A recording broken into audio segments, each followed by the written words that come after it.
സ്വന്തം ജീവൻ നോക്കാതെ മറ്റുള്ളവരുടെ ജീവൻ നോക്കുന്നവരാണ് ആംബുലൻസ് ഡ്രൈവർമാർ അല്ലേ?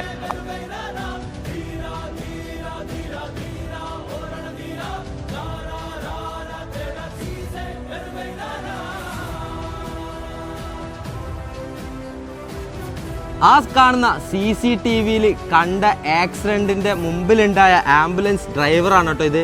ഈ വ്യക്തിക്ക് ചെറിയ രീതിയിൽ പരിക്കുകളൊക്കെ അന്ന് സംഭവിച്ചിട്ടുണ്ട്. നോക്കാതെയാണ് ആക്സിഡന്റ് ആയ വ്യക്തിനെ എടുത്തിട്ട് ഹോസ്പിറ്റലിലേക്ക് പോയത്. എന്താണ് സംഭവിച്ചതെന്ന്? അപ്പുറത്തുനിന്ന് പേടിയെന്ന് വെള്ളം മേടിച്ചിട്ട് ഇതിൻ്റെ മുകളിൽ വന്നിരുന്ന് വെള്ളം തുറക്കാൻ നോക്കുമ്പോഴേക്കും കൺമുന്നിൽ തന്നെ വണ്ടി അടിച്ച് നേരെ ബുള്ളറ്റ് നേരെ എൻ്റെ കാലിൻ്റെ അടുത്തേക്ക് വന്നു. ഞാനിങ്ങനെ ഇരുന്നാ അവിടെ തന്നെ വന്ന് കാലിന് ഇട്ടുണ്ടെങ്കിൽ അപ്പുറം ഇങ്ങനെ മാറി വീണു. ചെറിയൊരു കാലിന് ചെറിയൊരു വേദന. അതെ, ഇതേപോലുള്ള ആൾക്കാരെയാണ് കേട്ടോ നമ്മൾ സപ്പോർട്ട് ചെയ്യേണ്ടത്. ഇതേപോലുള്ള ആംബുലൻസ് എടുക്കുന്ന ഡ്രൈവർമാർക്കെല്ലാം ഒരു ബിഗ് സല്യൂട്ട്.